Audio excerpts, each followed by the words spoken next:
What's the dumbest reason you've been given for a job rejection? Was being rejected by Citi for a full-stack engineer role for having limited Python knowledge. I wasn't told that there would be any Python. I told them up front that Python wasn't my main language, and I didn't get a single question in my interview on Python. A longer story is one that happened to me a few weeks ago, and to be honest, I'm really glad that it led to a rejection. I was made redundant, so I applied for everything I could. A local company with a terrible reputation came back to me, and while I didn't want to work there, I'd rather do that than starve/lose my house/etc. I had a few interviews with them, and the technical side of things was straightforward. It was mostly regurgitating basic .NET knowledge and talking about basic system design concepts. I told them I was in the process with other companies, and the rest of the interview consisted of the director saying, "We need X from our workers. Is this you?" Weird, but okay. Passion isn't a bad thing. One day, I received a call at around 8 a.m., and since I was just waking up, I let it go to voicemail. After my morning coffee and cleaning the pets out, I listened to it, and it was the company looking to make me an offer. For reference, my neighbors are having extensive building work done. So from 9 a.m. onwards, my house is super noisy, and the company knew this. So I emailed to say sorry for missing the call, and to check if they were free to talk now about 8:30. I was prepared to reject the offer, unless they were going to offer me substantially more money than they were offering. But I then received an email saying, "Don't bother. When you didn't pick up, we went with the next available candidate." So they rejected me because I didn't immediately pick up my phone at 8 a.m. I spoke to a friend that worked there, and he said that their MD doesn't believe in technical ability as a factor and would rather pick eager candidates over those that ace the technical interview. From his experience, this would mean going through 5 to 6 people until someone picks up, and it's led to obviously unqualified people being given senior level roles simply because they picked up. Bullet dodged. Story 2. I got rejected by Facebook in 2012 because they told me the interviewer wasn't happy that I wrote pseudocode instead of real code. I was writing Python. Story 3. Somewhat similar. I was applying for a front-end focused position. The company uses Angular, I told the recruiter. I'm not well versed with React or Angular because my current job is working on a web app with vanilla JS for the front end. They said it's fine, I can learn on the job. I pass all the technical interviews for Lee Code style coding questions. Out of nowhere, they have me do a coding challenge with building up a React app. I also managed to build it, but had to do a little bit of Googling, which they said was allowed, and I'm sure I didn't solve it as fast because I wasn't familiar with React. In fact, I haven't touched React in at least 5 years. Rejected due to technical skills during the React interview specifically. The company doesn't even use React. They use Angular for all their apps. I was pretty confused, but whatever. This happened a few days ago, and I'm still a little salty. Story 4. In my first ever interview as a software engineer, very low level, sophomore, junior year summer internship, I got so nervous I brain farted a fizz buzz. No joke. They ghosted me, and I totally get it. For the one that wasn't my fault, I was applying to a junior DevOps position at a credit rating company that rhymes with Tyco. The job description started with, "Are you just out of college and looking to gain experience?" They put me through 10 hours of interviewing only to reject me for someone who had more experience. Then it's not a junior position? Story 5. I spent about 10 years as a software developer/DevOps engineer before switching into being a product manager. A company was looking for a technical product manager for their infrastructure/cloud team, which is what I specialize in. I applied and went through several phone interviews and an on-site that involved a technical round where I talked about my previous work with AWS, Kubernetes, various stats and logging systems, Python scripting, distributed systems, etc. I also had rounds involving mathematical estimation, database design, and some product design stuff. In the end, they rejected me because I wasn't technical enough for the role. Yeah, okay, good luck finding another TPM with 10 years of development experience in scalable distributed systems. It's not like we grow on trees. Story 6. They, a huge hedge fund, apparently browsed through my GitHub and found a very basic Android app I once made in university which scans QR codes and increments a counter. They said they weren't impressed by it. Story 7. 1. My first employer was too lazy to pick up the phone when background check firms called. Took me forever to connect the dots and find out why offers would get retracted or take forever to get a starting date after I received an offer. Now I just exclude them from my resume because it isn't worth the hassle trying to get them to call them. 2. Being a millennial, even though I met the experience/education requirements. Then, managers said that millennials were lazy, are always on their phones, etc. I looked it up and apparently age discrimination is only illegal if you're over 40. That was fun. Story 8. After what I thought was a very successful interview, I was given an offer pending background check. I was rejected because I had a criminal record that I couldn't explain. Except I didn't. I was super confused. I asked what charges they had found on my record because I did not have a record. I did a simple search on the state's record site. Turns out, the person in the office found a record for someone who was 20 years older than me, and this person had the wrong last name. My last name gets mistaken all the time for a more common name. Think Armsmith, and they thought I was Armstrong. And instead of double-checking or using an actual company to do the background check, they just assumed I was 20 years older suddenly. Story 9. I was told I did incredibly well on the technical screening but didn't have enough experience. So why give a technical screening if the experience is such a hard requirement? Give it to only experienced people then. Story 10. About 2 years ago, a fairly well-known company who works primarily with defense reached out to me. The hiring manager said I would be a great fit. I was upfront and outlined what I would be willing to accept, and they agreed. I did 2 remote interviews, did an on-site technical interview and a behavioral interview. They said they had one more interview with me and the director before making an offer. Director came in, looked at my resume and said, "We don't work with people who lie on their resume about being an engineer." I was kind of confused because I don't have an engineering degree and never said I did. He pointed at my position title.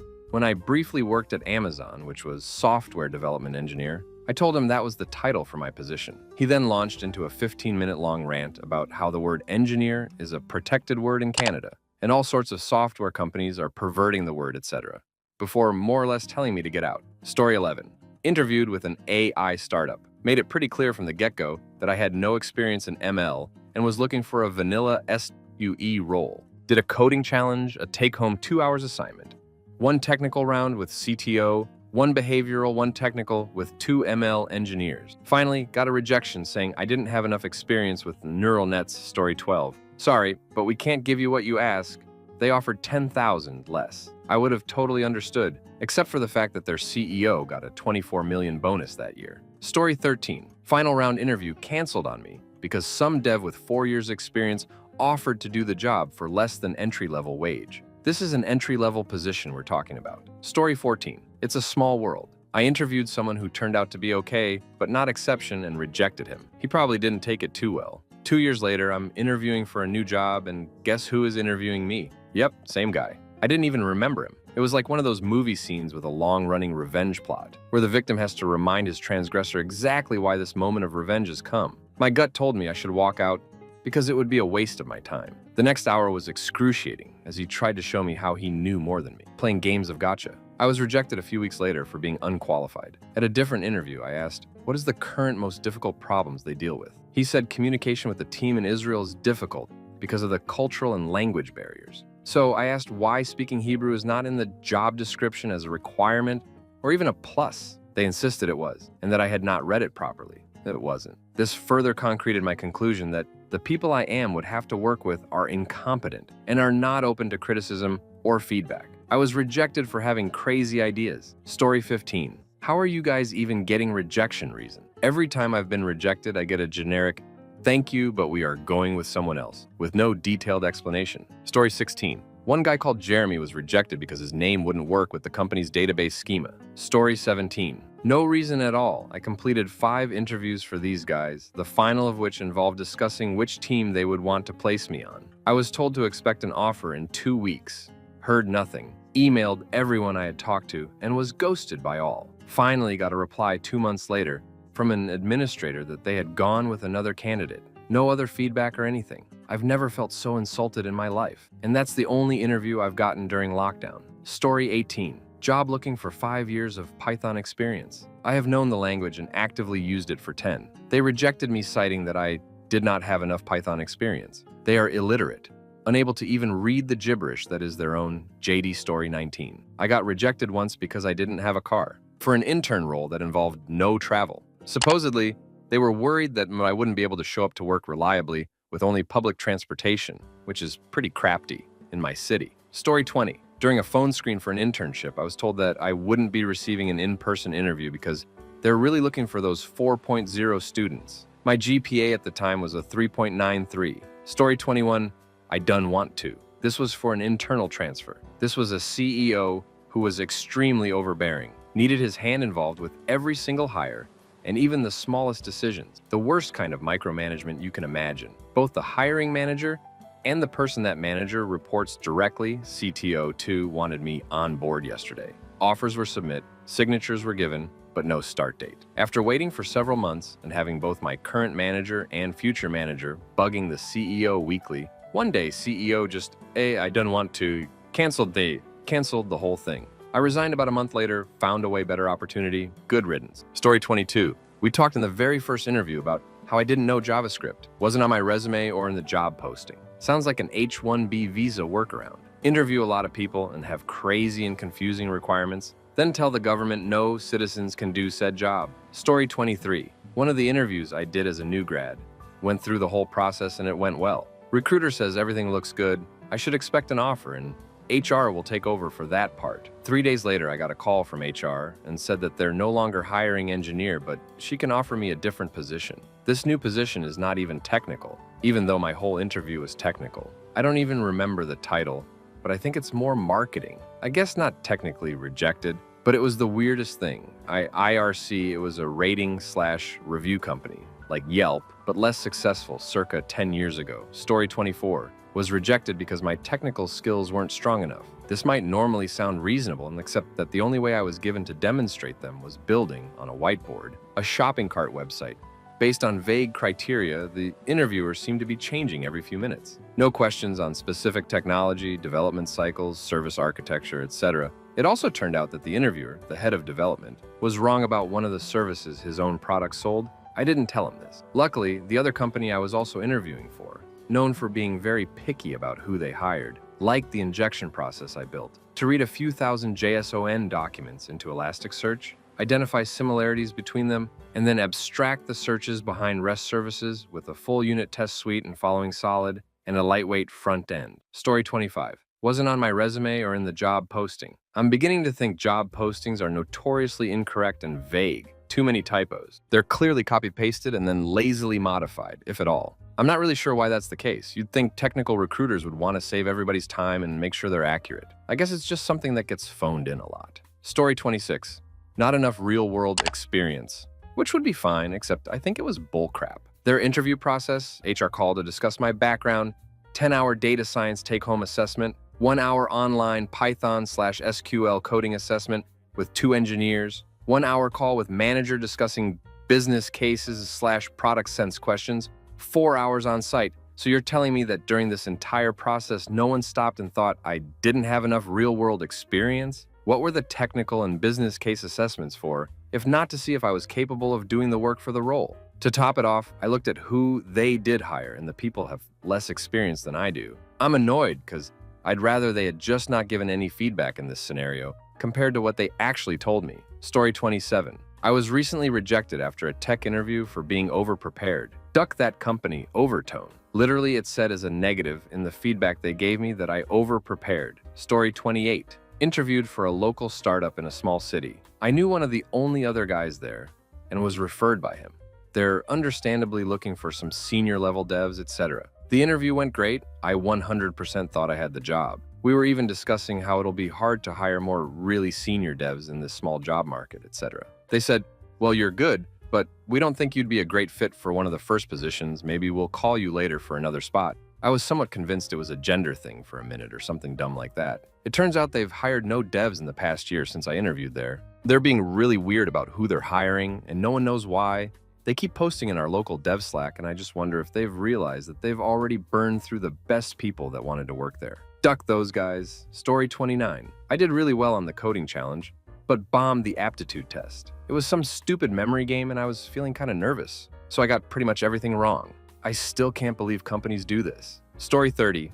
I interviewed with a very large bank looking to do more ML work. Did the interview, it went great. Then they came back and said they really only wanted someone with 10 plus years of TensorFlow experience. This was in 2017. Story 31. I interviewed for an extremely basic internal help desk position last spring. Like, it wasn't even super technical. Password resets and such. I had many years of customer service experience from working in retail and banking. I had multiple years of experience in the company's field, finance. I had BI A+ certification, and I had a friend in the company vouching for me through their employee referral system. The interview went very well. They seemed to like me and my experience and were impressed by my organization. I even got to shadow an employee for about 15 minutes. One of the hiring managers was on vacation, so it would be a couple weeks before they made a decision. Okay, no big deal. I contacted the recruiter the next day asking how it went. He said it went well. Whenever he finally contacted me a couple weeks later to let me know they chose another candidate, I had to ask for a reason, and all he told me was, I think that it was more that the competitive field was very strong.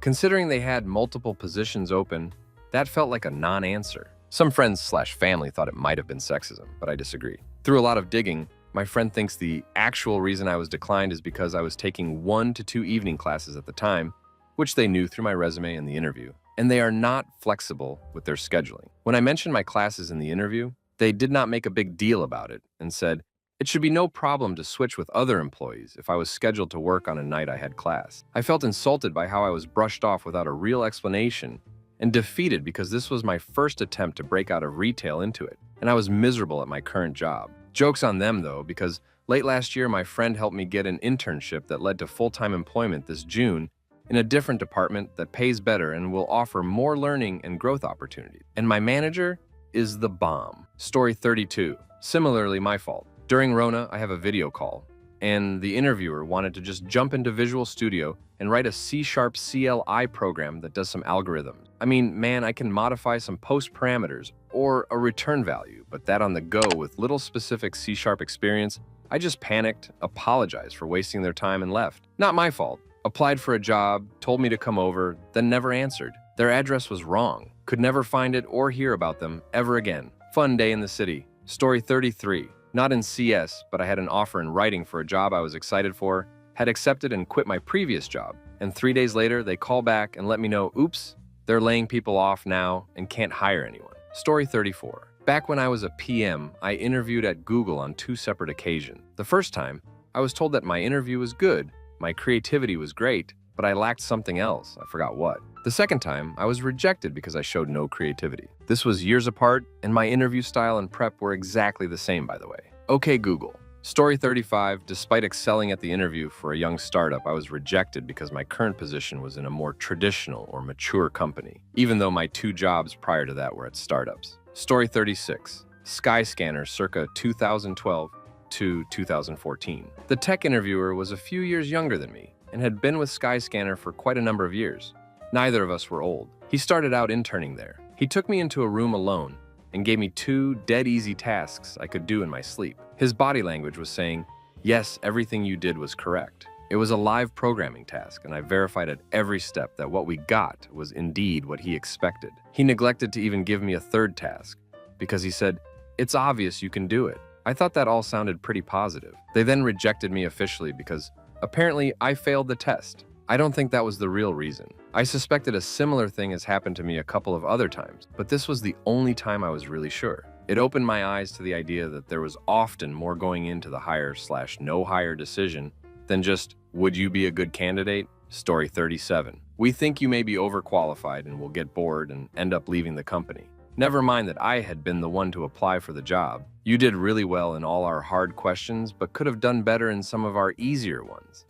Okay? Story 38. I wasn't given a position as an analyst. Their reason was we prefer to hire people that are more of athletes. Like, WTF? How is that constructive feedback? I didn't know being an athlete made me a high-caliber analyst that could input data and use Tableau. Story 39. After a phone screening and then phone interview that went well, I was told I was too extroverted to fit in with the team. She made several comments during the interview about it, but overall, it still went well. The person interviewing me said, all the developers keep their earbuds in and don't socialize with anyone. So basically, I didn't fit that mold, despite them liking my work and ethic. Story 40. Back in my searching for my first internship, I applied to a role that wanted SQL experience. I didn't have any experience, but the interview went really well regardless, because they expressed interest in hiring me, and they liked my attitude/culture fit/willingness to learn. I got rejected due to not having any SQL experience, understandably, however. I learned through my career counselor at college, who got me the interview, that they hired someone with no SQL experience anyway. So, what the heck? Story 41. In the first few years of my career, I interviewed twice for HQ, before they were acquired by Dell. The first time they just ghosted me after my onsite. The second time, several years later, they ghosted me again, but I asked my friend at the company, who referred me and worked on the team I interviewed for, and he said the hiring manager felt I didn't sound super enthused about their work, management software, even though everyone else wanted to hire me. If they had offered me the position, I would have taken it, and my career would have been quite different if I had. Months later, I joined another company where I started on a very different path and learned a lot of the skills I'm thankful to have today. The EMC experience would not have given me that. EMC holds the honor of being the only company that has rejected me twice. Story 42. Trying to get my first job in coding was a company that made sites for people. And essentially, my job would be to handle emails from clients about small changes to their site, change a color, text, etc., and to implement those changes. I got rejected because I didn't have enough direct customer service experience. I've worked at restaurants over half my life with some retail and healthcare mixed in. WTF do they think happens at restaurants? Customers just write down what they want, and we never talk to them? And the places I worked at, one was 2 blocks from their office, were all fine dining. Still drives me nuts. Story 43. Not as silly, but applied for Java position. No mention of TypeScript or React. Entire 30 minutes of interview were spent on TypeScript and React. I did have it on my resume and developed in it, but clearly said I have limited knowledge and learnt it on the go while on the job. The more I explained I don't know the in and outs of how React works, the more the interviewer dug deeper. He ended up not asking a single Java-related question for the Java position I applied for. Story 44. Here's a fun one. A recruiter contacted me about a startup and I was open to new roles at the time, so I bite. I have a long, drawn-out breakfast with the tech lead, then go in for an on-site interview. They were all fairly accommodating and I didn't feel like there was anything I didn't answer well. At the very end, in walks the human resources person, asks me why I wanted to work there. I told them that one thing I thought I lacked at my current company was the experience of working at a startup where you're able to learn more and the opportunities that brings. I mentioned that my mentor encouraged me to seek more opportunities like this. She rejected me based on the fact that that was a bad reason and twisted what I said to mean my friend told me to work at a startup. Somehow this made its way back to the recruiter, who then was unhappy I didn't interview with the intention of getting the job. I'm so glad I dodged that bullet. I wonder how many other candidates they rejected because HR didn't like their response. Story 45. It wasn't a clear reason, but I strongly suspect I offended my interviewer, and that is why I was rejected. He showed me some PHP and asked me if I could tell what the code was doing. This code made database calls, and each individual method opened a database connection and closed it. I pointed out that's inefficient, and he should instead keep the connection open for the life of the object at least. He immediately got defensive and became short with me. I got an email days later saying that my skills were lacking and that we don't need a WordPress developer. Story 46. Saying like and too much. I got referred to a company by a friend and was rejected after the phone screen. Friend asked the person who interviewed me why they said no, and that was the reason they gave. Story 47. Our requirements for the post have changed and you no longer meet them. I applied for React developer post. The whole interview felt like it was for nothing. Story 48. Not a rejection per se, but in the interview, I straightforwardly told them that I have no JS XP. They said it's all right and that I will learn in that job and accepted me. Then fired me 2 weeks later because I didn't have enough JS experience. Story 49. That's more than our most experienced developers earn. Okay, I get it. We were in the middle of a pandemic. You are probably worried about your finances due to the economic downturn and so on. But please have some tact and blame it on budget reasons, salary bands, or whatever. You don't have to throw it in my face that you are already comparing me to your other employees. Story 50. It's side, but one I think you guys can sympathize with. I did the math on this after it happened, and this company wasted a total of almost 20 man-hours over a phone screen and 3 rounds of interviews, including HR, 2 or 3 guys who would have been my coworkers, a guy who would have been my boss, the director, and the CEO. The company was one of those places that buys failing businesses and either turns them around or sells them for parts. They loved my technical background. They thought they'd get along with me, and I was interested in what would have been my main job. Go to a company they just bought and figure out what it would take to get their IT working. Why was I rejected? My last interview was with the CEO on a Friday. He wanted to know when I could start. I told him my last employer was a staffing firm and I was still technically employed by them. So I thought I had an obligation of telling them before starting with the new place. I had a meeting first thing Monday with my point of contact, who was on vacation, so I could start basically any time after 10 a.m. Monday. He said he would leave it to HR to figure out the specifics. Got an email Monday at 8:03 a.m. saying they were passing on me. The understanding I had up to that point was that everyone else had been told they were not in the running, so I think they may have had to start over the whole process because they didn't like me telling my current employer I was leaving. Story 51. My favorite was for a warehouse position, and my resume shown the job changes within an organization. The guy takes one look at my resume, sets it aside, and says, "Wow, you look like you'll go far with insert company name here." The others either involve screaming to some degree for wasted time or a lackluster thank you while being kicked out the door. Story 52. During the on-site, I managed to add working features to a React app, Live One. Sounds like this was earlier in your career. So this is directed at the new folks. Don't do this. An interview isn't free consulting. Interviewers at legit companies invent real-ish, but semi-standardized problems for interviews. Greater than they rejected me citing, I was bad at troubleshooting and not enough JAS experience. 2. Some people try to underpromise and overdeliver. It's perfectly legitimate to interview a dev who seems smart, even if they claim they don't know the language/framework you use. Maybe they're just being modest. Likewise, it's perfectly legitimate to decide not to hire someone because they don't meet the bar in a coding test. It sounds like they wanted someone with more JS experience, but they figured they'd give you a chance. Sometimes candidates surprise you. I've been blown away by candidates whose resume looks like a photocopy of a third grader crayon drawing. They were so good that they never needed to learn how to write a good resume. I'll close by noting that you're basically asking for the exact opposite as everyone else in the job-seeking world. Namely, that companies should insta-reject people if a keyword search of the resume doesn't have a 100% overlap of the skills required for the job. Story 53. Got told I wasn't enthusiastic enough, which alone I guess is not a stupid reason, but A, they sell insurance, not the most exciting product out there, but I still tried my best to show interest, and B, y'all are hiring for a software engineering role. Most of us are introverted. AF, and when you do 8 hours of video and technical interviews, I'm going to get tired. I'm also more extroverted than a lot of devs I know. In a few of my rounds, I had people laughing and I was never that awkward. So I think it was just a BS excuse for just not liking me on their end. Story 54. Interviewed for an investment-type company near Philly.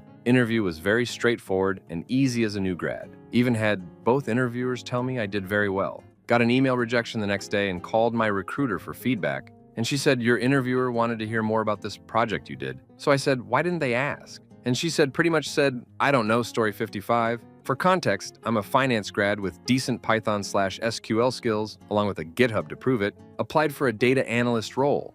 Python skills greatly appreciated? Great! Right in my niche. My past internships translate neatly to this role as well, so should have some good things to talk about. As the interviews go on, we talk about the responsibilities heavily, and they mention how they've begun bringing on more Python-inclined people to automate this stuff. I go, great, because this is something I can do well. They caution it's very operational, and I go, well, that's fine, no big deal.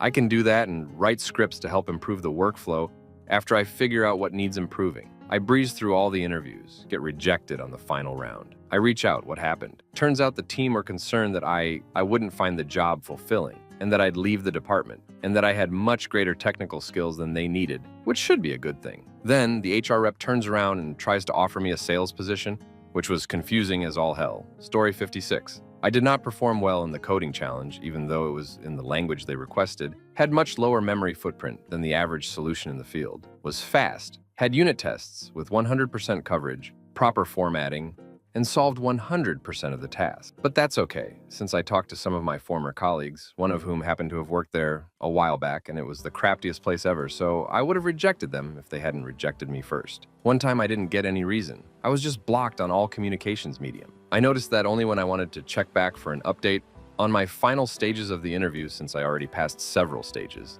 That time I really needed a job because I was relocating to the area. Another time my CV was rejected, didn't even have a call, even though I fit the requirements absolutely perfectly, having written the book on the stuff that they were doing. And my CV and projects kind of told that message. But I've also been on the other side. I've rejected candidates that seemed perfect at first, but then realized that their approach to solving problems would just not work. And they weren't asking for mid-level salaries in order to spend time on changing mindsets. So maybe a reason can seem stupid, but it's often a mistake in communications rather than ill intent. Like one time, a very impressive person with a good profile and high recommendations was given a multi-step problem that a senior dev would solve in 40 minutes, and talented junior devs solved in 3-4 hours. And after 3 age of over-engineering, he failed to complete the first, easiest step. Another time, a very strong profile of a former consultant, having had multiple successful projects with international organizations and corporations, opened a Microsoft Office product in order to manually change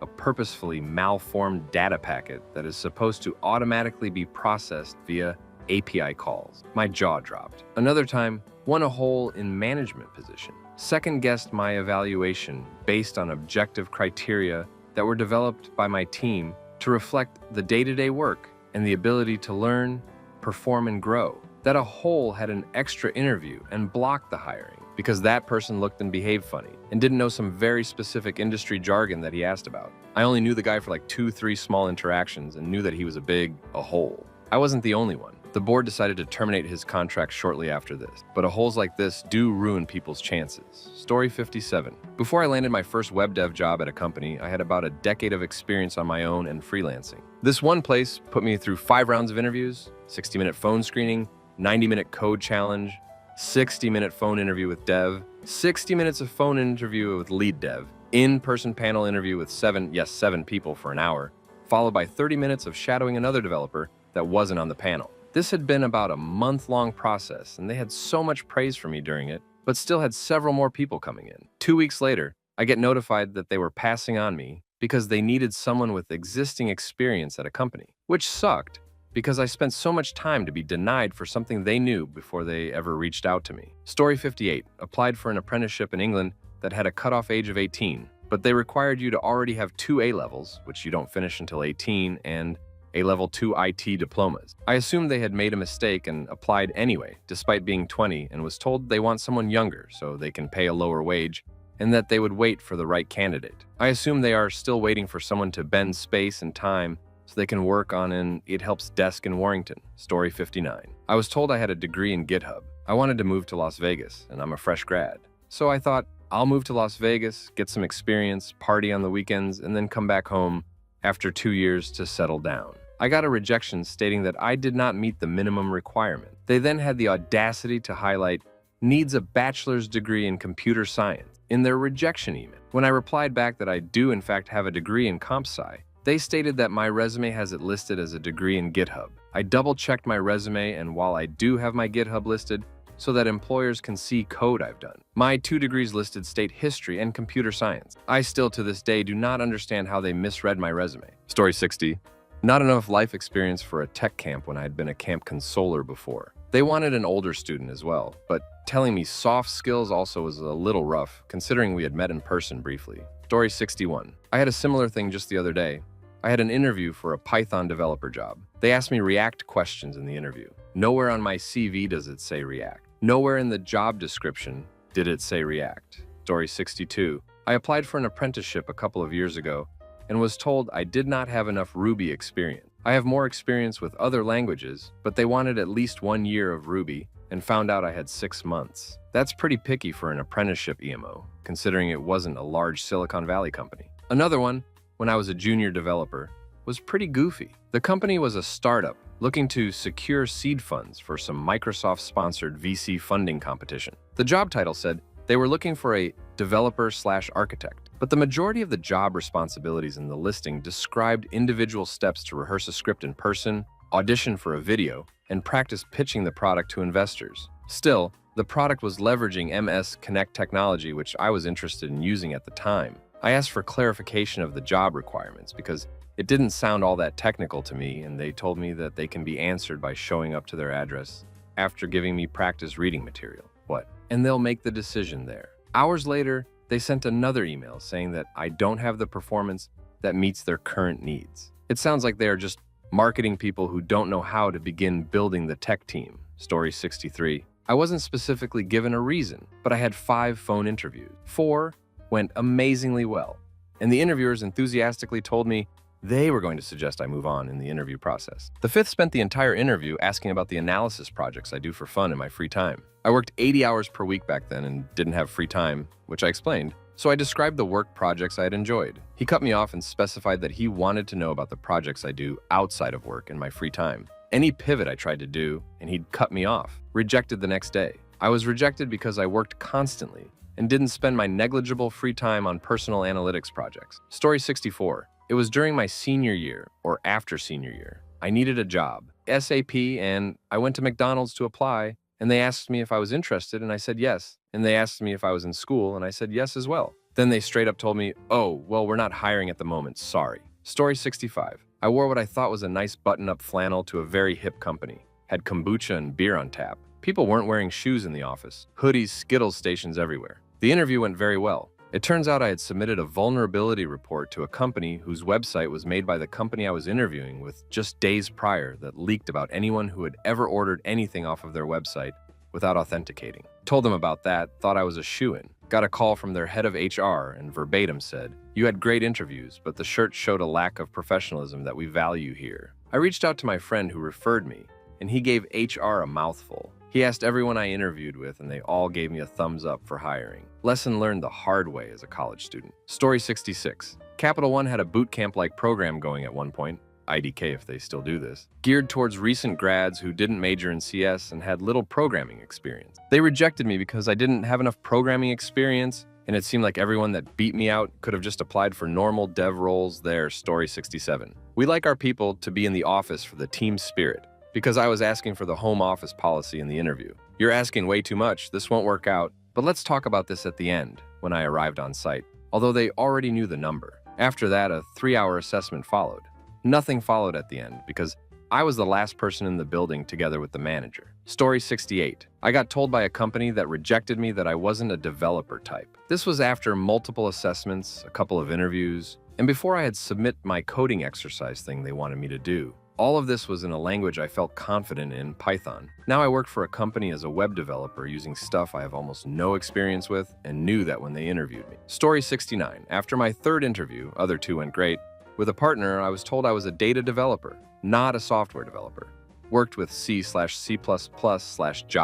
Barely touched any SQL. Even Google doesn't know what the heck that means. Never heard mention of a data developer. Story 70. I applied for a front-end developer position several years ago. After the technical phone screen, I was given a 1-week take-home test to design a web application using JavaScript. Eventually, I was rejected because they were unable to run my web application. The guy testing my work was able to start up the Node.js server. However, he didn't understand the concept of navigating to localhost to view the index.html page I wrote. Story 71. I had gotten to the last interview, which was a 3-hour in-person with the team to meet everyone and see how we get along with Bleacher Report. Was told this was mostly to see if the team liked me, which I was told I was fine and such, and to expect an offer during a meeting with the QA team. I was asked my opinion on full-stack developer writing tests for their code. I told them that I think writing tests are a great way to keep code bug-free and prevent merging in issues that could have been foreseen if a test had been in place, etc. Got home and was given a rejection email right after. The reason? Doesn't like testing Bleacher Report's loss. At my first job, I increased revenue by 23% with some ideas I had for better monetization and productivity by 15%, by making parts of the code base a lot more dynamic and stenciled. I'm sure I dodged a bullet. Story 72. I had SQL Server listed as one of my skills on a job listing, and the recruiter warned me to add TSQL as management would reject anyone without TSQL listed. I explained to the recruiter that SQL Server runs on the TSQL engine. She said she knew, and despite explaining that to management, they still discarded previous candidates with SQL Server listed, but not TSQL. I added TSQL and didn't get a call back, but at that point, I didn't want the job. Story 73. We had someone get let go after only 6 months at the company for poor performance. It was the first time she had been told that she was performing badly in her entire employment. Story 74. I work in finance and was laid off after the crash in 2008. I had somewhat of a sizable gap on my resume, still unemployed when I interviewed on-site at a small accounting firm. The rejection email stated that they were looking to hire a mother returning to the workforce. I would have done anything to get married and have children. I can't begin to explain how painful this punch was. Kick them while they are down. Story 75. Tried to move up in a restaurant and was told I was too valuable as a cook. Yes, after that my attitude went to crap and I made an ass of myself, showing just how invaluable I could be. Story 76.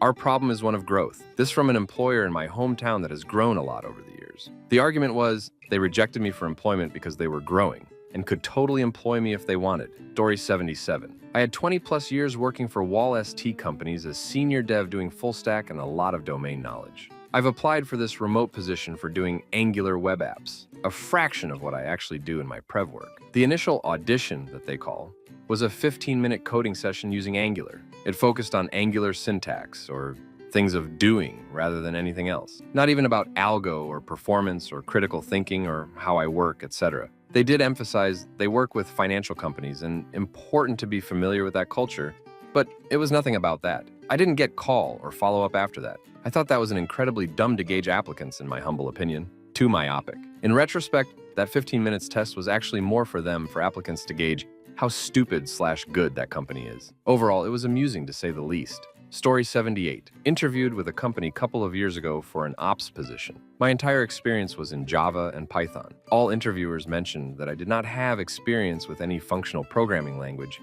and JS, but that is non-issue, and it is just a nice to have. All the interviews went really well, but was rejected, stating I did not have JS and other required skill sets. Story 79. Not a company rejection, but an internal interview loop rejection. I will admit that I flubbed the technical questions, though I wasn't really expecting any due to it being an internal transfer. The reason I didn't really expect a technical interview was that I have a strong work history at the company and thought the manager would review that first, so I didn't really prepare. Turns out I was wrong, so I got a rejection from them. Ironically though, the hiring manager cited, couldn't tell if I knew how to do QA for software, when over half of my career was doing QA for software, and I'm one of the QA champs for the organization I'm in. I get that the rejection was just a copy-paste of a standard form, but it was enraging to be told that they couldn't figure out that I could do what I was trained by and considered an expert at doing. Granted, that was also the day that I said to myself, internal transfers aren't worth it at my current company. Story 80. Not literal rejection, but one job asked in for second tech interview to go over sysadmin skills. Short, they said, like 15 minutes. Instead, it was over an hour of Python trivia.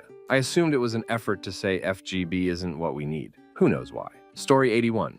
Eager. Less capable candidates can be worked harder for less money. They are more desperate, and the company leverages this. You definitely dodged a bullet. Story 82. Rejected from a director position because my drive was too long to the office, and in the winter I might not get there. It was for a remote developer group with the closest member about 1,500 miles away. In a silo that I have about 25 years, in a tech stack I have 15 years, in a market that I had about 15 years, dealing with clients I had years of history with. But my drive was too long. I somehow think no one is driving to that office these days. Story 83. I spent more than a few hours putting together a mock website to show off some UX functionality based on their design requirements, and they rejected me because they didn't like the colors I picked. Story 84. Because they already filled the position, but they wanted me to apply for the same position a few weeks later for another term. Like, y'all got my contact information. Just call me Story 85. I went through some crazy-ass application process. Did the Wonderlic test, the stupid personalities tests, a Codility, then an on-site.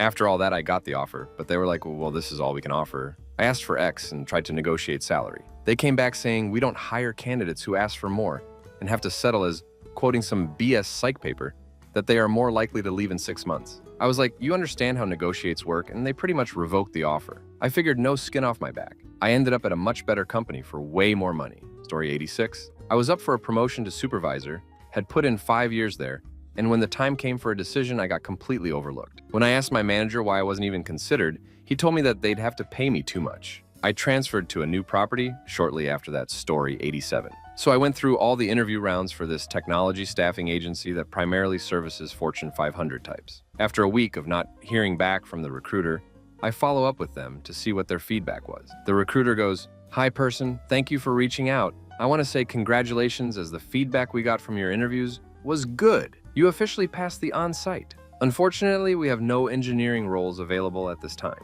I found out later that apparently they like to constantly interview people to add their roster of potential engineers, regardless of whether or not they actually have roles available.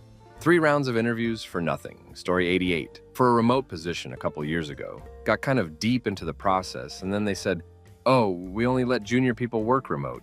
Seniors have to be on site. Story 89. Because they had people on non-active, thanks to COVID, and they wanted to rehire them first. Valid reason, I guess. But why go through the trouble of doing an interview and letting me make a programming test, which I did pretty well on, if you already know that. Story 90. Worst rejection was when I applied for an internship at NASA. I had no real expectation of getting the position, but I tried and hoped for the best. After about a year, I think, I got a notification that I was not selected because I hadn't been in school long enough. This was during my senior year, and the application mentioned something like a minimum of 1 year of school. At another company, I had an interview for an internship, and I'm pretty sure I was a fluffer candidate, or maybe just a warm-up interview. They did not let me answer anything and couldn't get me out of the room fast enough. However, I did get a very polite call from their HR lady telling me that she hates that she had to deliver some bad news ahead of the July 4th holiday. On the plus side, when I applied for my current job, I got a call 2 hours later from my recruiter about getting an offer. Ooh, I almost forgot about what had to be the worst application experiences I ever went through. This was at a fairly sizable manufacturing company. When I did my application, I had to take a personality test that was totally bonkers. It asked a series of questions in an either-or format. The problem is that there was usually no right answer, and the options really had nothing to do with one another. Something akin to the questions might be: would you rather discriminate against a colored coworker, or kick a baby, steal from a store, or lie on your taxes, create a safety hazard, or visit Paris and lie on your taxes, or steal from a store? I managed to fail the personality test because I'm apparently some sort of psychopath. The funny thing is that this company ended up facing some pretty heavy accusations of racial discrimination in their hiring. What are some of the odd reasons you've been rejected? Story 1. Palantir rejected me as a new grad because they wanted someone with more experience building large-scale systems. It was a new grad software engineer position. Why even interview me? Story 2. I did a technical interview once that had 2 coding questions, which in total were supposed to take me about 30 minutes to solve. 7 minutes in, I had solved both of them. They were really simple questions. The conversation then went as follows. Him: oh, I don't really have anything else, so we'll just go over time and space complexity, I guess. Me: okay, not my strong points, but I'll give it a try. This is time complexity and O of n space complexity. Him: are you sure about that space? Me: I mean, pretty sure. It creates a constant sized list based on the size of the input, and that's the only thing it's creating. And there's no recursion, so the call stack isn't growing. Him: it's actually O of 3 in me, but you drop the constants when doing complexities. Him: no, you don't. Me: I'm pretty sure you do. Him: you admitted this isn't your strong point, and you're obviously not willing to admit when you're wrong. We can just call the interview early. You'll hear feedback within the day. Needless to say, I didn't get the job. Story 3. My favorite recent rejection. At the end of a 4-hour interview for a full stack role at a startup. Me: what would I be working on first if I started here? Interviewer: probably working on the front-end team. My internal monologue: oh, bummer. I wanted to move more full stack, but I'm sure I can take on some back-end work in the future. Interviewer 1 week later: you did great throughout the whole interview process. Everyone really enjoyed meeting with you, but we're rejecting you because we want someone with more back-end experience. Story 4. My last company had a president/CEO that had to be involved in literally everything, from hiring a receptionist to reviewing PRS. We had feature and bug fix backlogs that were several years long, features that our biggest resellers had been checking in on for 3 years, and we were struggling to hire competent engineers. I talked with my manager about moving over from a support/sales/integrations role into development. He was like, please, yes. He talked to the dev manager and the CTO, who were both like, oh God, please, yes. CEO was indifferent. We did an interview. CEO hit me with this line of questioning. So, when did you finish your C-Sci? I'm sorry, what? Your C-Sci? I'm not sure what you mean. Your C-Sci? When did you finish it?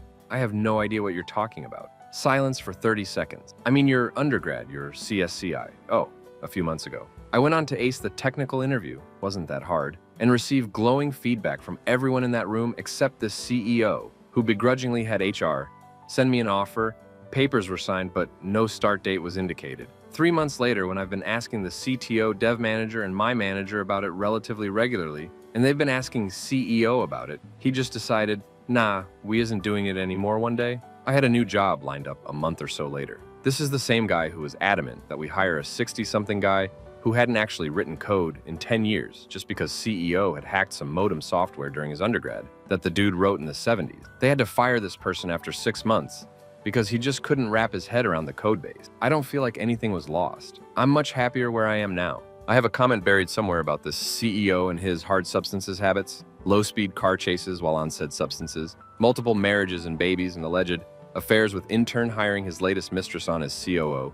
She had done some bookkeeping, that's the extent of her experience. Telling a story to the entire company about naming their soon-to-be child after the company, causing an exit of said coup/mistress, personally and professionally. I'll see if I can dig it up. I was only there for a year, but man, was it a wild year of my life. I still talk with some current/former employees there. Story 5. I'm pretty sure I lost a job offer because of a culture fit question. I had already done 2 technical Skype calls, both of which the interview ended with, okay, well, you know what you're doing. We don't have to continue. Then I went to a 5-hour on-site with 5 engineers. All of them were homies with my homie, who was one of the leads, who got my foot in the door, and he kept texting me that everyone who was walking out was saying good things. I also had two of them stop halfway because they didn't have anything else to ask, and they both expressed they were happy with my answers. Then, I had a quick 5 minutes with some really high-up engineer. He started by waxing poetically about the work and how passionate he is and blah blah.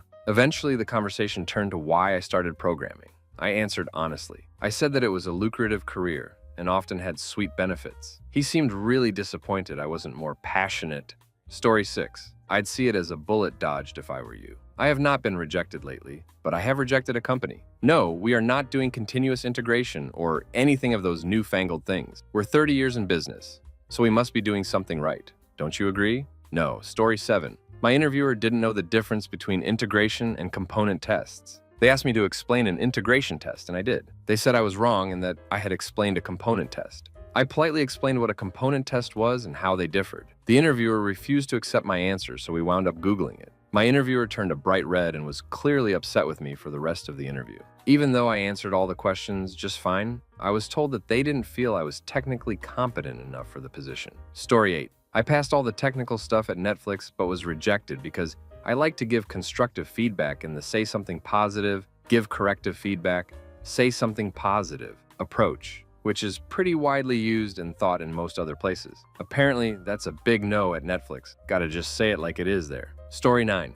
I got rejected from a job after graduating college because code on my GitHub that was from before starting college wasn't up to the company's standards. Story 10. I wasn't rejected, but I totally froze because it was such a silly question.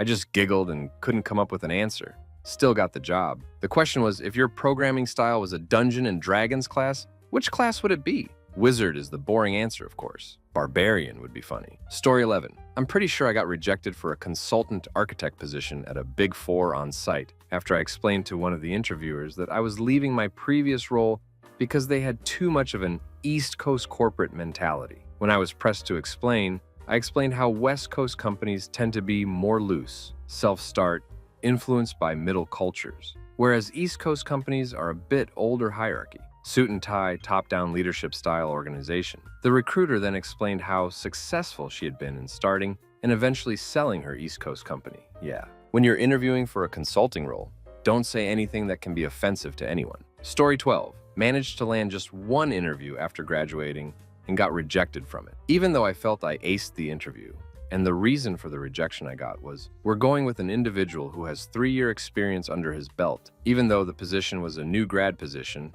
and so did I worked full-time throughout undergrad and had internships as well, but oh well. Story 13. I didn't know when an array list increases in size. My interviewer didn't know what a helper function was, but usually it's for totally legit reasons. Story 14. When I was first applying to internships, the final question they asked me was whether I used a Mac or Windows machine at home. I said Mac and they laughed at me. Got ghosted after that. Story 15. I was asked what would I do if a method had too many parameters. I said that I would refactor it into multiple methods. The correct answer was to put each parameter on its own line, apparently. Cringe and breaking news. This company has since fired all of its devs since auto formatters have been invented. Story 16. I applied for a job that was 5 minutes down the road from me, and I got a reject email back saying they are only taking local candidates. Another time, I had a recruiter call me that he found my resume. It contains a link to my website/portfolio. On the website and my resume, it has my chemistry degrees listed, and I listed the coding bootcamp I did. It is very clear I don't have a computer science degree. On website, I even explain I'm trying to switch fields and only have experience programming robots. The recruiter starts talking to me about a Python job, then tells me that I have to have a computer science degree for it, and since I don't have a computer science degree, I would not be eligible for the position. Why even call me? Story 17. Your answer was wrong. So, it makes sense you got rejected. A method sometimes needs lots of parameters, and if they're all part of the same process, there may be no way to break up the method further that makes any sense. If you had said that you would put the parameters into a parameter model object, I would have accepted that. But breaking the method up does not solve the lots of parameters problem. Story 18. I have been rejected once lately, but nothing interesting. But I have rejected a company not long ago because I was pissed off. It started from LinkedIn. A recruiter messaged me and said there was an interesting opportunity that might be a good fit for me. I looked up the company and it was a respectable company. Plus the recruiter was an employee of that company, not a third party. I said, all right, I'll bite. She did the phone interview asking my role, my past and current projects, tech stack, standard question. Then she asked my expected salary and I said, I'll be happy if I get more than 11, but I consider 10 to 11 range will be good too. She said the range was within their budget. Perfect. And after that, she asked me to send my resume. A few days later, she sent an interview invite, and it took a full day because the task was to do a simple project. I found it interesting, so I gave it a shot. On that day, I did the task, and I had to present it to a bunch of engineers after. During the presentation, they asked some questions like the design decisions, edge cases, potential improvements, etc. Overall, it was a good session. After the first on-site interview, the recruiter said the team was super happy and invited me for another on-site interview, but this time was only half day. The task was to look at the production code and work on a user story. I thought that was nice, so I took it. This time was a different team, but the drill was the same. Do X, present it, then QA. It was a bit messy on their side. They were not well prepared. Overall, it was an okay session, not as great as the first one. The next day, the recruiter called me saying the team was happy and said I was accepted, and she would send the offer letter in a few days. But before that, she would need some documents from me, and one of them was my latest payslip. I was a bit confused why the payslip, but I gave it anyway. And then the offer came. It was no way near my expected salary. The paid leave was way less. I'm talking about 7 days difference. And the allowance was not as good as my current one. It was a big letdown. Not long after that, she called and asked, how was the offer? I was not in the mood. Her, hey, how are you? How is the offer? Me, I'm good. Thanks, I just read it and I can see the number is not what we discussed at the beginning, her. But it was more than your current salary. So it is an increase, right? Me, speechless. I'll think about it. I sent an email rejecting the offer the next day, and she called me asking why. I made up some story and I said, thanks for the opportunity. Morale of the story, never tell your current salary. Story 19. I've gone into a few interviews as a self-proclaimed JavaScript expert, and then later gotten turned down for having less experience in whatever back-end language they were using. Although it worked out well once. When I interviewed for what turned out to be a Java position, the recruiter didn't know the difference, but the hiring manager was tired of waiting on the design department anytime he needed front-end work done. So he hired me anyway. These days, I mostly get turned down for being too expensive. The best ones are when the company changes their mind and comes back to me a few months later. Story 20. Twice I got that I was overqualified while having no transferable experience. I was trying to go from a service desk role to a software analyst role. Story 21. I've been rejected because I wouldn't do FizzBuzz on a whiteboard for a managerial position. I've been rejected from a mid-level position that paid more than the position I held at the time because my duties were more complex than the position offered, and the management was concerned I'd be looking to trade up before their investment paid off. I've been rejected from a company in Arizona because I once worked in Seattle, and they were afraid I'd leave because I don't like the weather. I applied to them after living in Phoenix for 3 years. I've been rejected from a junior position when I had 7 years of industry experience already because I don't have a college degree, despite having hundreds of credit hours of various classes I've taken to learn different skills. I've been rejected because my resume had 3 different colors in it: black, red, and gray. I got this information back from a recruiter. I've been rejected because I told a hiring team that I think companies who build in-house frameworks for common systems like CMS have planning issues. I asked why I was rejected and found out they built an in-house framework for their CMS and felt my comments were short-sighted. Oops! I've been rejected because I said WordPress was an advertisement for how not to use PHP to a CEO whose vision was an educational platform built on WordPress. Those are the silliest ones I can think of off the top of my head. Story 22. Well, I was rejected from an extremely popular company because other candidates were more enthusiastic. When I had researched the past, present, and future of the company, and the interviewing manager mentioned that my answers were the best he had heard, we even discussed the future office space. They were very polite about it, but it sucked. Story 23. I applied to Company X for an entry role, but got rejected without an interview. Afterwards, I remembered that I had a friend in that company, so he referred me for the same position. And then I actually got an interview. In my opinion, the interview went very well, but I got a rejection 1 week later. I told my friend and asked him to ask his recruiter if they can provide me any constructive feedback as to why I was rejected so I can improve on it. He talked to her and the interviewer said that the interview went very well, but they were looking for someone with 3 to 5 years of experience. This is for an entry role. What the heck? Story 24. I imagine in some cases you can refactor into multiple methods. The only thing you can do in every situation is put each parameter on its own line. They could have specified it was a style guide question to see if you really knew that, instead of getting confused. Hell, some people, like myself, might say they would look at the parameters and consider if they deserve to combine into a class, kind of like a point class instead of an XYZ. Story 25. When I first moved to California, I didn't have a job lined up, so I was hitting Airbnbs to make my interviews. I had my grandmother pass and had to hit New York to make the funeral. I was told the company I was interviewing with wanted someone more serious about living in CA who wouldn't ask for relocation stuff. I didn't ask for relocation. They assumed I would ask because I told them I was at a funeral for my grandmother in New York and couldn't do any in-persons for that week. Even when I kept trying to explain all of this, they just ignored me and said they didn't want to take a chance that I wouldn't relocate from New York. I've never even lived in NY. People are fragging weird. Story 26. They were looking for someone younger than 30, with a master's degree in CS, and at least 10 years of software development experience. Not sure where they were hoping to get this whiz kid from. Story 27. I was applying for jobs after graduation and I got an email from a recruiter after I sent in an application. They wanted to schedule a phone interview. After agreeing on a time, I wrote, this is the entire email. Okay, if I have any more questions beforehand, I'll send an email. I look forward to hearing from you on Monday. The recruiter then responds back, hi Tableau, I'm sure you're a fabulous fellow, and this is just a reflection of your lack of experience in the private sector.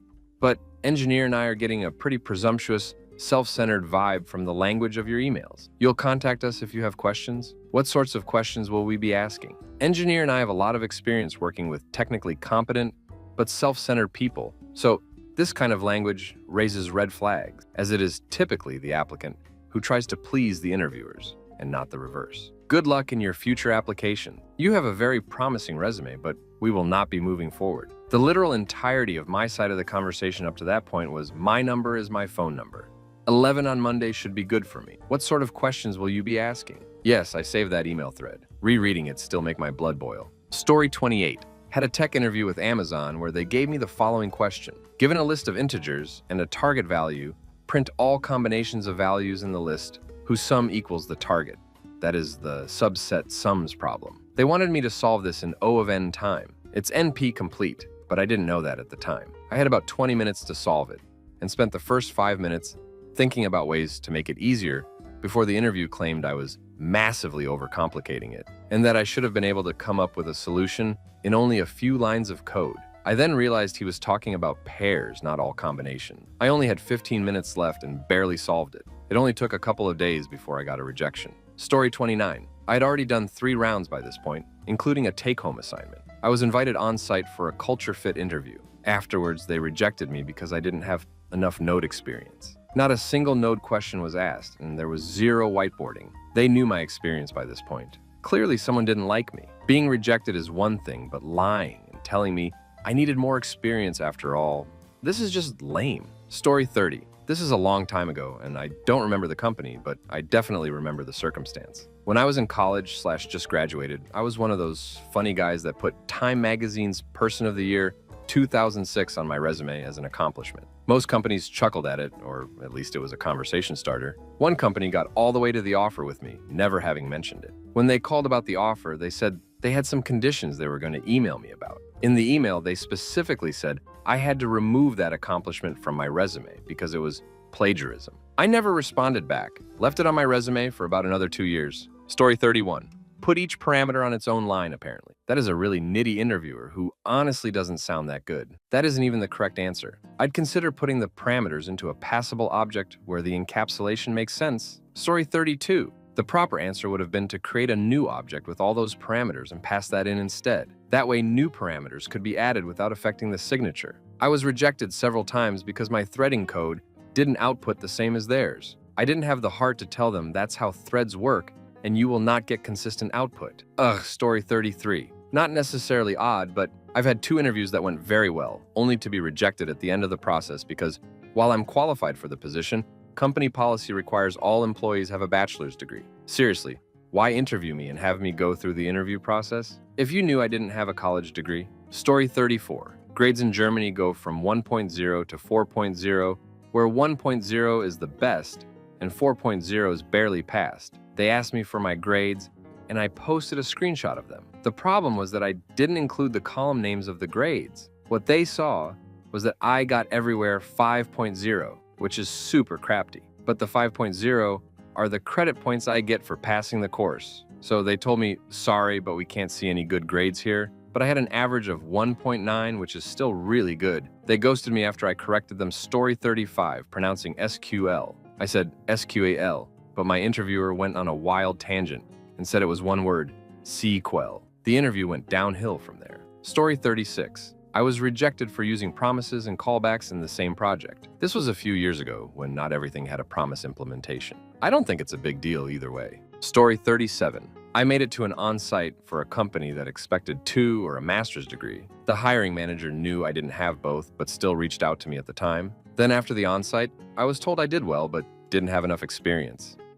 Yeah. Story 38. Rejected from a dev manager position because my drive to the office was too far. The entire team was remote, the closest being 1,500 plus miles always. The manager had to be in the office daily. Story 39. Phone interview for a fintech company. All the questions up to this point were math/statistics related, and I was doing well. Then he asks what I would do if I had a private method in Class A that Class B needed to access. This being C++, the answer is obviously functioning pointers, but it's such a stupid question that function pointers didn't even cross my mind, because why would you need to ever do that? So I said something about friend classes and said I didn't have other ideas. I got rejected because I wasn't good enough at C++.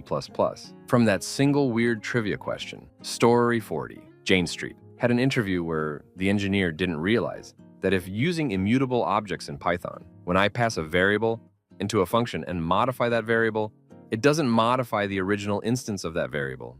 Immutable values are not passed by reference in Python. He said I was messing up and asked me how to fix it. I just listened to him until eventually I said, well, isn't this technically a pass by value? He just said, no. Mesosphere. No interns from the US anymore. We only want Europeans who can intern in Germany. Sorry for making you do a coding challenge, Rakuten. After 7 interviews, we realized our company doesn't have the budget for an intern after our recent quarter results not doing so well. Me rejecting. Female engineering manager was doing an on-campus final round with me while another engineer was on video call observing the interview through her iPad. She left iMessage notifications on and I could see she was actively sexting her husband.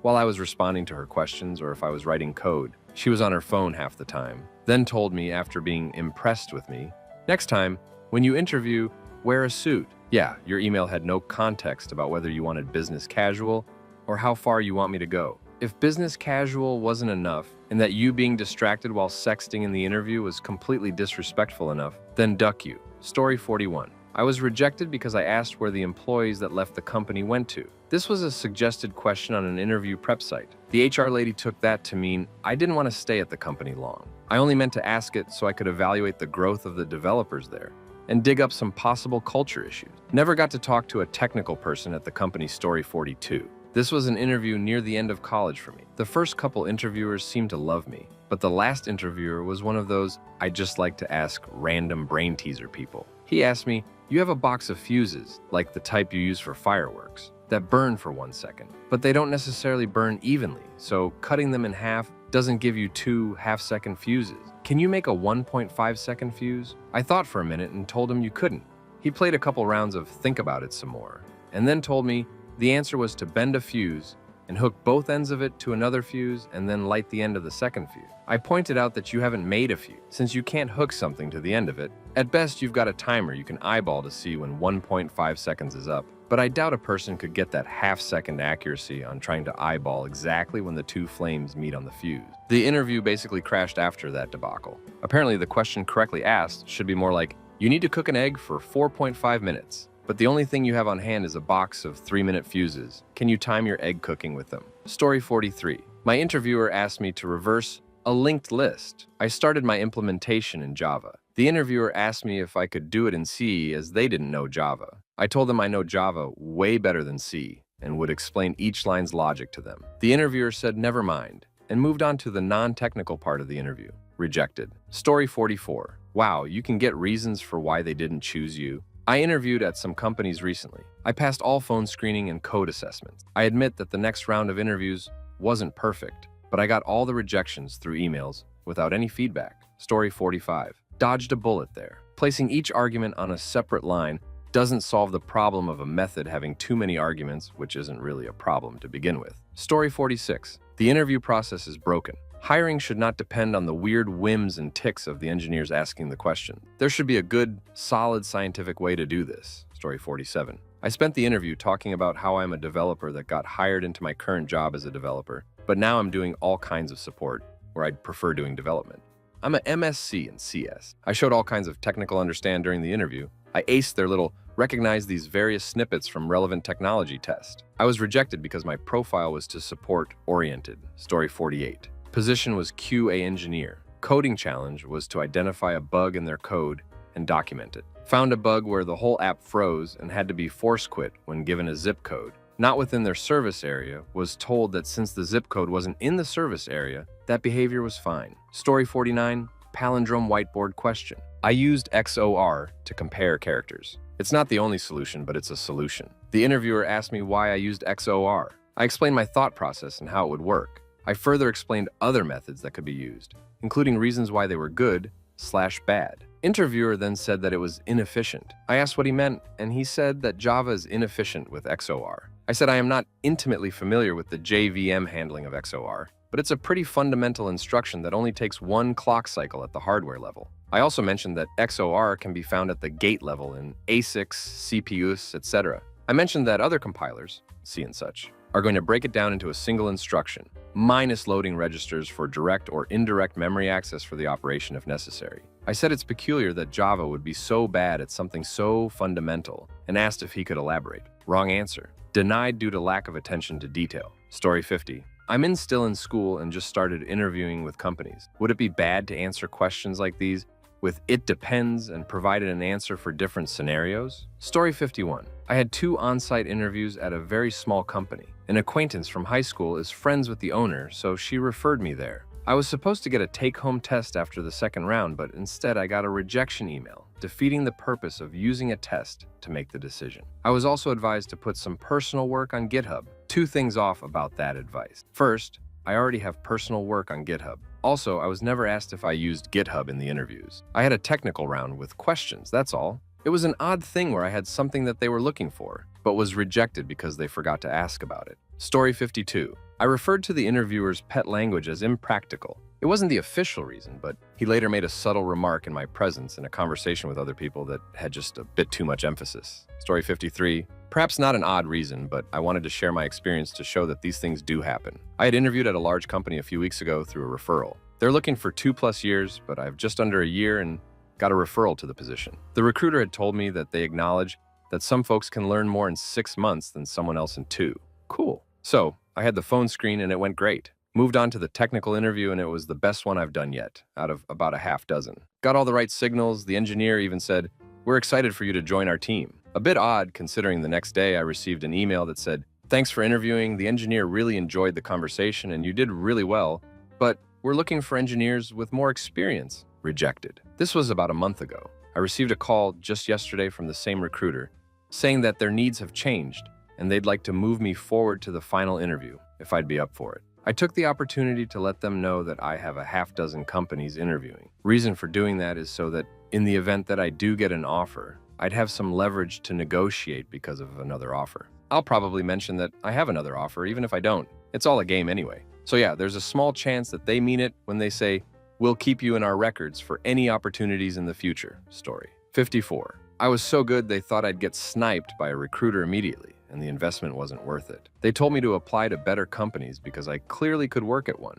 Made me feel really good because it was a billion-dollar company. Story 55. I'm an undergrad and these details are useful, but it would be great if you state the position you are applying for. I'm scared for my life. I haven't encountered a case where I have too many parameters. Story 56. I had a pre-interview with HR where they asked me how much experience I had with CG. I said I hadn't used CG itself, but had about a year of experience with GLSL and a few years with HLSL. For those who aren't aware, HLSL, GLSL, and CG were, at the time, the 3 languages used to write video card shaders. They were very similar to each other, as both HLSL and GLSL were based off CG, and they were all providing low-level interfaces to the same hardware. They were so similar that you could do a search for a function in one of them, get the wrong language, and have the documentation be accurate anyway. It's like drawing a distinction between Python 3.4 and Python 3.6. The recruiter refused to continue because I didn't have enough experience in CG. Story 57.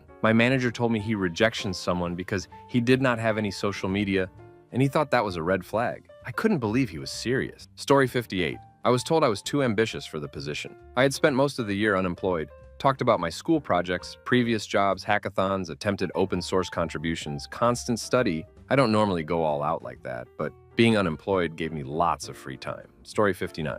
I disagreed with my interviewers about whether a hot dog is a sandwich or not, and what constitutes a sandwich. This was for a web development position. Story 60. I just got hired so I can look back with a half smile at some of the cringe moments I've had in the past few months. This one time, I got the call less than an hour after the combined HR and tech interview, saying my technical abilities weren't on par with what they were expecting. During the interview, the lead dev went on a rambling, half-hour-long speech about what they were working on, and I just nodded and aha'd, waiting for a question. Never during the whole interview did I get any technical question other than, do you know Docker/Circles/some other tool or technology, or do you find this interesting? There was this one time I passed the technical test with 3 fairly neckbeard programmers for a position that apparently was all about SQL. The vacancy asked for a Java programmer, though. I knew then and there I would not be working there. The HR part of the interview comes along, and I thought I did great there too, but I got a call back a few days later from the HR manager saying she really liked me, but I was too extroverted and easygoing to fit in the team. I don't blame anybody for a decision like that, though.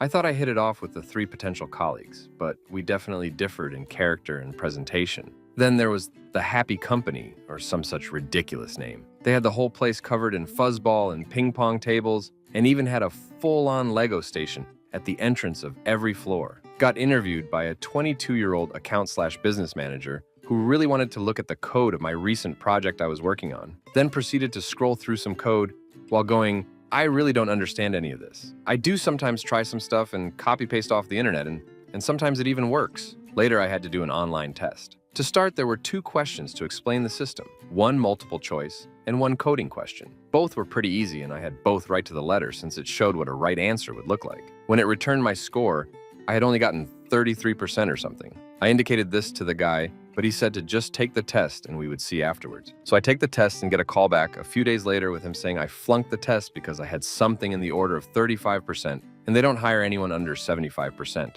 I asked him again about the grading system because something seemed off. He then told me it was also timed, and maybe that's why I got deducted points. Never at any point, even during the pre-test, was there an indication that a timer was running. He didn't even tell me when I asked him about the weird grading the first time. He asked if I wanted to take the test again, but I respectfully declined and wished him all the best. Story 61. Recently did a programming test for FACEIT. On the technical test, they said JavaScript or TypeScript was acceptable. I've done a lot of JavaScript, so decided to do the test in that language as I thought I could do it faster. 2 days later, I was rejected. Reason being, they were disappointed I didn't do the test in TypeScript. How about you state that on the test then?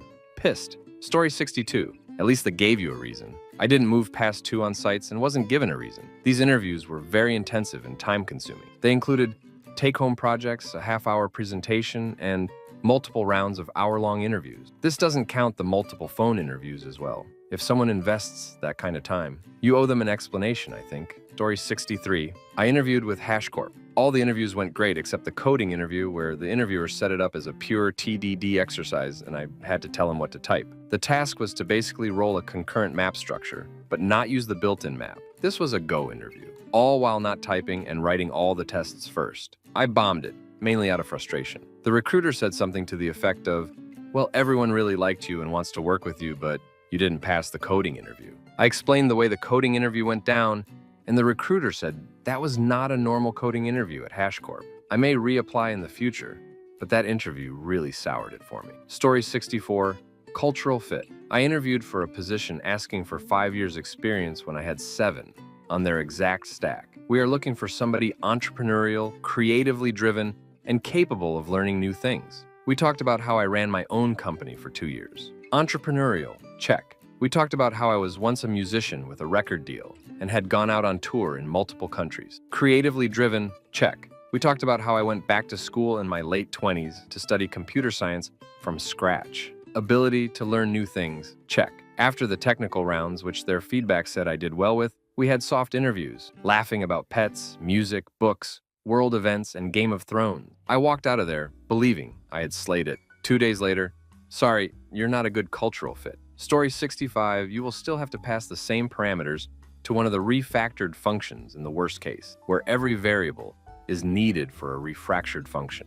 Story 66, I failed a phone screen because I didn't know what an XML DTD was. Doc type definition, I guess. My 2 cents is anyone disqualifying candidates over dumbass trivia questions like, That probably isn't a place I'd want to work. Story 67-1. Early in my career, I got rejected because I hadn't finished my degree, but expressed my ambition to finish it. Not having the degree was apparently fine, but spending my free time to finish stuff I hadn't finished was not. 2. The job I landed instead of 1 was a bit opposite. They were really keen on me finishing my degree, even telling me they couldn't increase my salary otherwise. So I finished my degree and still didn't get a decent salary increase. I left shortly after. 3. Recently was contacted by a consultant company that found me on LinkedIn and seemed really keen on me based on my experience listed on LinkedIn. Then they ghosted me after I refused to provide them a copy of my CV. I mean, I get that a company wants you to include a CV when you apply to them, but when the company contacts you, based on the virtual CV you have on a platform made to make professional connections, and need a copy of virtually the same information that made them interested in you in the first place, something's up.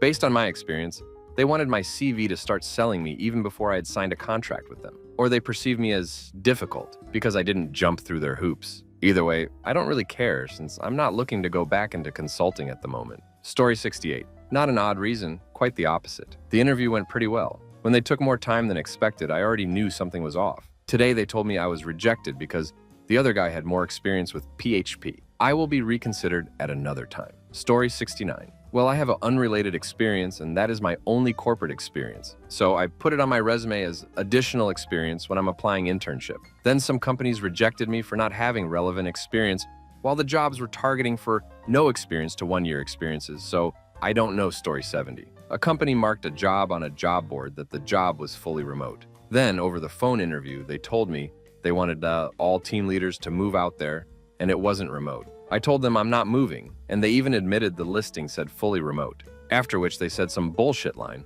about paying for a trip for me to go to their offices and looking around. After the call, I haven't heard anything. I wasn't going to take the job because if they lied on the job board about something basic like that, and they even admit it wasn't a mistake, how could I trust them? Then when they beast me about flying out there and I never heard anything, I will never work for that company. Funny thing is, I was looking at maybe just doing it since it's FU money they were paying. I could just rent some trailer or something super cheap, save up the money, and come back in a few years to semi-retire. The company that did this was some company in Texas that made a way for people to look around a home using VR. I don't think they are still around. For the recruiters here, what is the worst reason a hiring manager has ever given you for rejecting a candidate? Story 1. So here's one that still baffles me. There was this candidate who was hands down the most prepared person for the job. They had a killer resume, impressive experience, and during the interview, it was clear they were on another level with their problem-solving skills and understanding of the industry's challenges. Their references?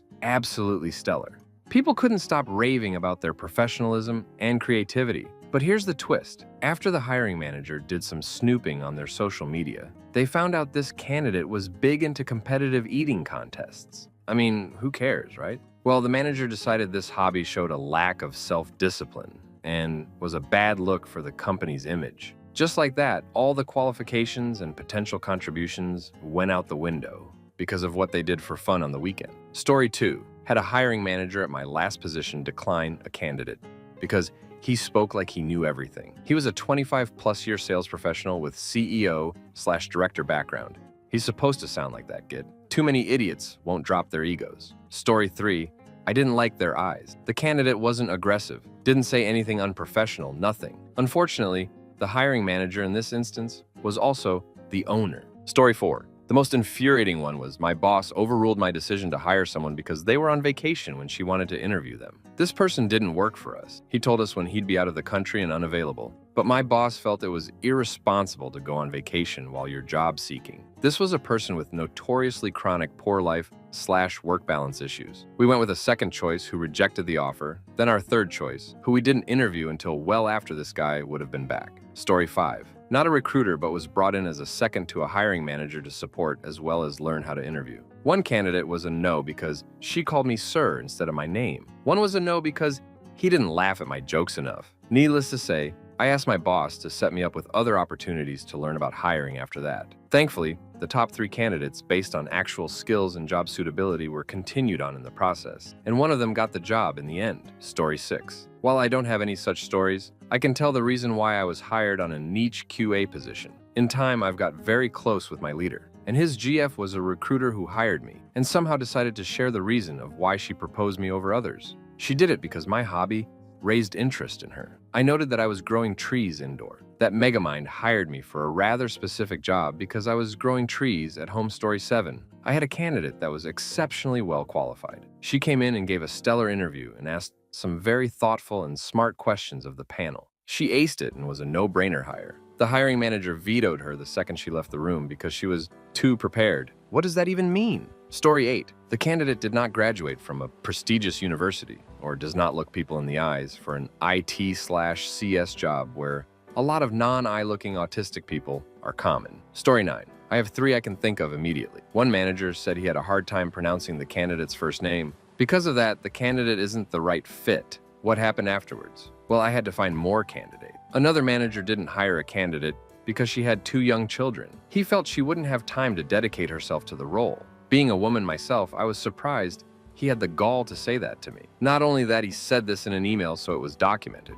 What happened afterwards? Sadly, nothing. I didn't have much support from my manager, so I had to keep looking for another candidate. The hiring manager was the VP of engineering. He didn't like a candidate because he got his CS bachelor's from DeVry. What happened afterwards? I had to find more candidates. Story 10. He was too focused on making money at a sales job, where the goal is to make a lot of money. And he had literally told me he only wanted hungry candidates. Story 11. Had a candidate rejected for having a couple tattoos on her arms and teal highlights in her hair for a role that was not customer/client facing. Also had an internal leader broadcast to the staff he didn't hire fat people or slow walkers because they're clearly lazy. Story 12. I had a friend tell me that a manager confided in them that they didn't want to hire someone because they might do better than them and felt they were a threat. It's a FUBAR world. Story 13. Not a recruiter, but I was working with one to get a job as a marketing manager for a guy who was running a successful pool business and needed someone to run his day-to-day marketing ops. Had a briefing with the recruiter who worked with the client before and successfully placed candidates with him. I had a heavy creative/marketing background in blue-collar industries, projects, campaign results I showcased through my portfolio. I even reused an old presentation from an older interview to make myself stand out. I really thought I had it as I connected well with the owner, showcased myself, and we were the same age, and he lived in the same area I lived. It came down to me and another candidate, and I got the email that I wasn't chosen. The reason? He wanted someone who was more admin than marketing. Even the recruiter was completely stunned at the reasoning. $115,000 salary would have been a $35,000 increase for me. Completely flexible between fully remote/hybrid and would have been a 15-minute commute. God damn, it was devastating to hear I didn't get it, as that would have been life-changing for me right now. Story 14. I finished a job on the 30th of October and started a job on the 2nd November. I was unemployed for a weekend.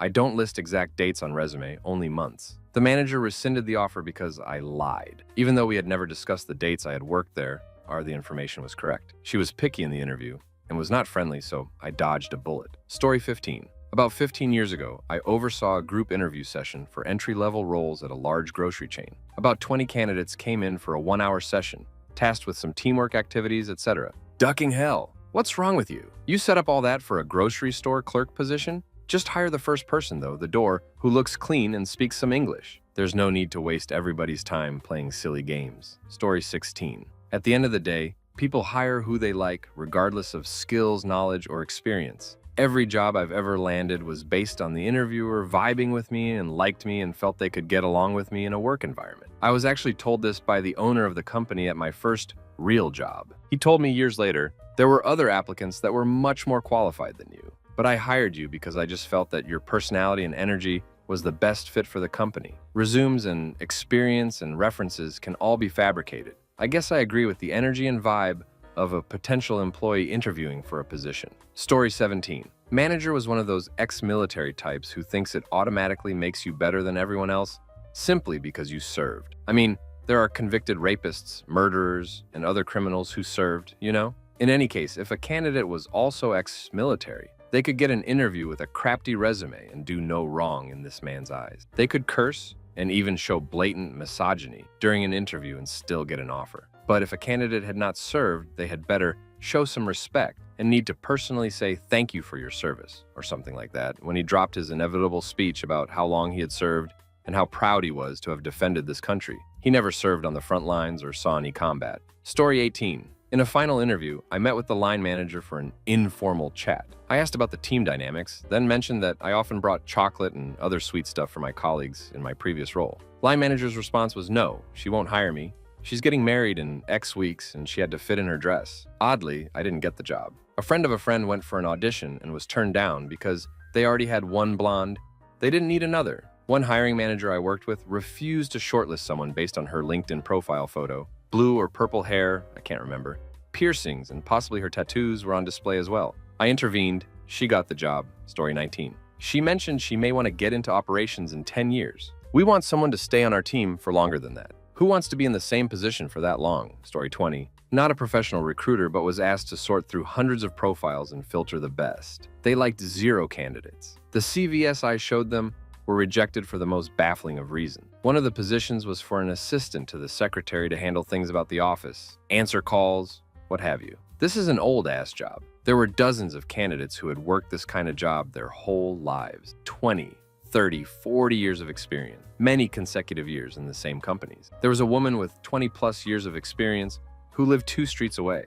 I must have shown them like 30 of these perfectly valid profiles. They instantly rejected each and every one. They kept avoiding giving a proper reason, only saying things like, "This is not the kind of secretary our boss is gonna like." It didn't take me long to realize he was looking for someone he found attractive. The other position they wanted to fill was another comp sci intern like I was, since I'd be leaving soon. I'll never forget the awful reaction to one particular profile. For context, this was in Spain. The secretary across from my desk was reviewing the profiles, and another worker happened to walk in to ask about some supplies. While they were talking, she reached that profile. It was a black girl, 19 or 20, can't remember. A student applying from a college that didn't ask for money in exchange for the internship. Best candidate we had for this. Not many people applying to this crafty job. Nothing wrong with her profile. The secretary showed the profile to the coworker, and they started laughing. "Look at the conguita," the secretary said while laughing. Conguita is basically a derogatory way of talking about black people. Congo is an African country, and the word is associated with minstrel-like caricatures of black people. So I guess in their minds, a black girl applying for a job, there was the most hilarious thing they'd seen in their lives. It was baffling, honestly. Full-on dismissal, and they moved on just like that. Story 21. Guy wore loafers with no socks to a formality interview with the CEO. He looked fine and stylish dude, really. CEO chose not to hire him because he didn't wear socks. Never worked with that CEO again, and I told the candidate the truth. Story 22. Happened to me recently, but we turned down somebody only because the other candidate sent a thank you email afterwards. To make matters worse, the hiring team met the candidate who sent the email and deemed him not a good fit at all, so had me beg the initial candidate I had chosen to reconsider. Guess moral of the story is always send a thank you email. Story 23. I used to work for city government in a small but growing town, 500 employees. The whole place was backwards as hell. And one of those instances was the fact that the 2 HR generalists did all of the pre-screening for every role. One was extremely old school. She was in her early 70s and had 30 years of HR for a small-town banking HR experience before this. She told me that anyone who put "C resume" on any single question on the application process was automatically disqualified.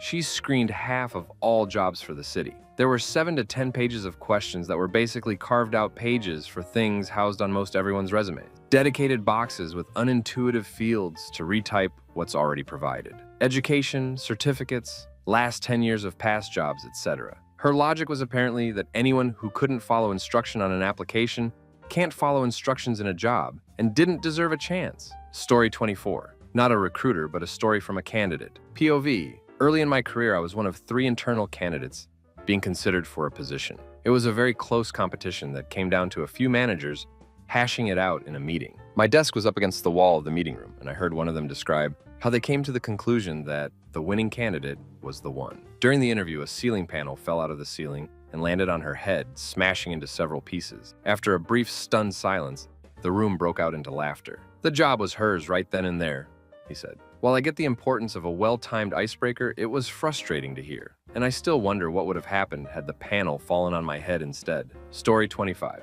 I missed out on a job because HR was worried because I left my previous job due to several frustrations. She was afraid that I might get frustrated again. I was looking for a job. Of course, something about my old job was frustrating. Story 26. Me. This candidate used to be the senior developer on this exact team, on this exact project 2 years ago, when it used to be run by our competitors before we bought them out. He left because he could become a manager and thought that was a good career goal. Now he realizes he just wants to stick to software development, regrets ever leaving, and wants to come back to this role, director. But if I hire him, I have no need for a manager. I'll have nowhere to promote him. I just need a senior developer with extensive knowledge of our customer and this project. Me. Again, that's exactly what he wants to do. He doesn't want management. Director. Yeah, still too risky. It's a no for me. Find someone who's a better fit. Story 27. I was the candidate, applying for an HR/benefits role. I found out that the hiring manager had worked for the same company as me. Any candidates who had worked for that company were rejected, which is interesting because the recruiter loved me and said my experience was exactly what they were looking for. Story 28.